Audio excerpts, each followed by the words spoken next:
What is it like to be the former fat kid? What was it like? You may be the former fat kid right now, or you were in the process of getting out of that stage, or you're in the process of already getting out of that stage. This video is for everyone. But the feeling of being the former fat kid, the fat kid that was bullied in school, always made fun of, was always the laughing matter of class, no matter what.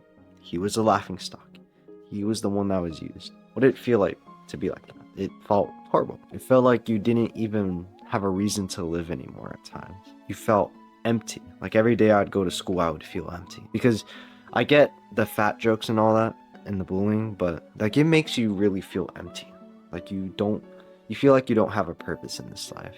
And that's how I used to feel every single solitary day that I would wake up when I was 17 years old. I just wake up with this feeling of emptiness inside of me. Going to school, it was like crazy. I couldn't even talk to people normally or look at people normally, because when I would try to have a conversation with someone, then they'll just make a fat joke, make a comment about me, say something about me, right? People used to call me a rat because of my butt teeth, which I'm not even insecure about anymore because I don't care what others think about me. I've already lost all the weight. I've already done all that. So it's all just a matter of the past. And it's like, there's so much stuff I can just put into words from the top of my head, like the group chats that used to be made about me, the memes that people used to make about me, the lies people used to say about me, just because I was a fat kid that was quiet, right? And it's like, you get used.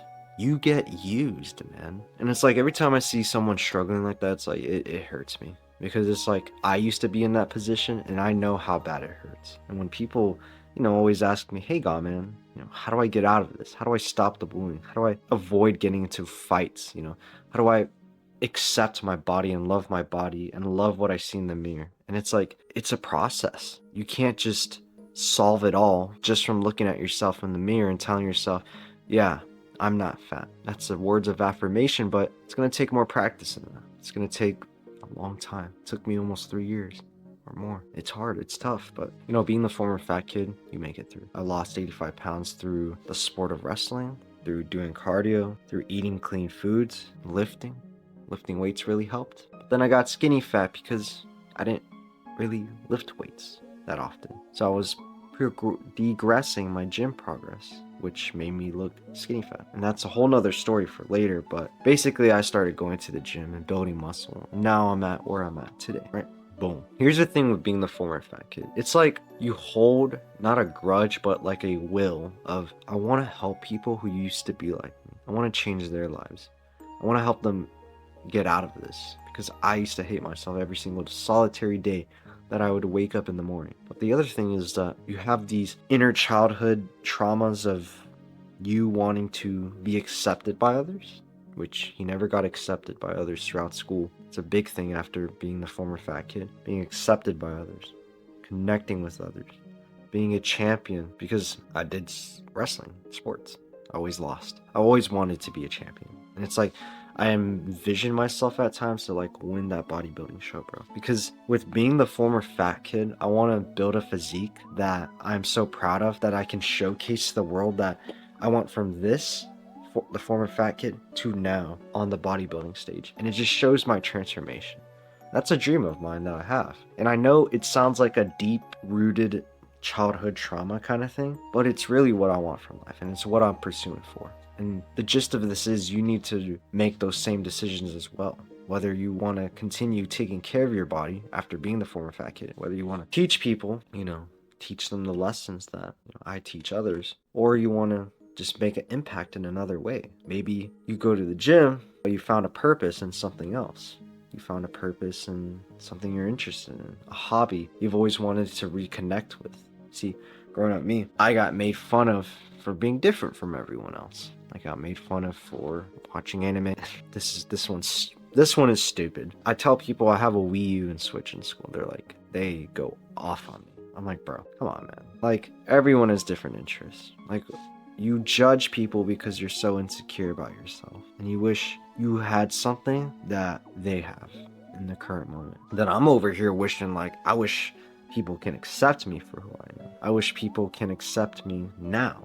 I wish girls can go and talk to me. You can't have that yet. That takes time to build and develop.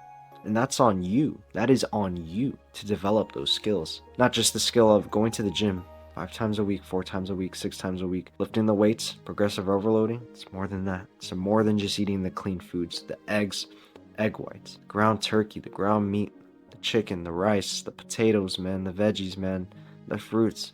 It takes more than that. It's more than that. Being the former fat kid is a lot more than you really think it, because people think, oh, it's just fat jokes. It's just body issues. Then it's like a whole tower of psychological issues that, sometimes could still carry on to you if you don't take care of that former fat kid. You need to build a relationship almost with that former fat kid and accept them that, hey, this is the way I used to be. This is the way I used to be. And I accept that. I accept them for starting their journey, for losing the weight and being where they are at today. Good job on you. Because if you don't really take care of your weight loss and you lose weight the wrong way, like I did, it's just going to lead to more issues down the road, like body dysmorphia. That's a huge one that I suffered with for a very long time. Because when I was skinny fat, like I was saying earlier in the video, he did not accept his body for what it was. And people made fun of him for that. You lost all this weight just to look like crap. That's what I thought to myself. You have these gyno, loose skin, stretch marks, extra love handles. It's a lot. I don't know if y'all can see like my forearm indentions, and I have like some veins here. Memories like these is what the former fat kid worked so hard throughout his whole life to attain. He worked so hard just to attain that. And it's little moments like those that are like the trophies you've always wanted. So like I was saying earlier, I never got a medal or anything during wrestling. But it's like when you see those leg striations, when you see your abs for the first time, when you see the weight scale go down, it's like those are the trophies, man. Or the pictures in your mirror that you save on Google Photos or your gallery. Those are your memories. Those are your trophies, man. And you gotta take those trophies and just hang them, man. Hang them. Provide them. Show them to the world.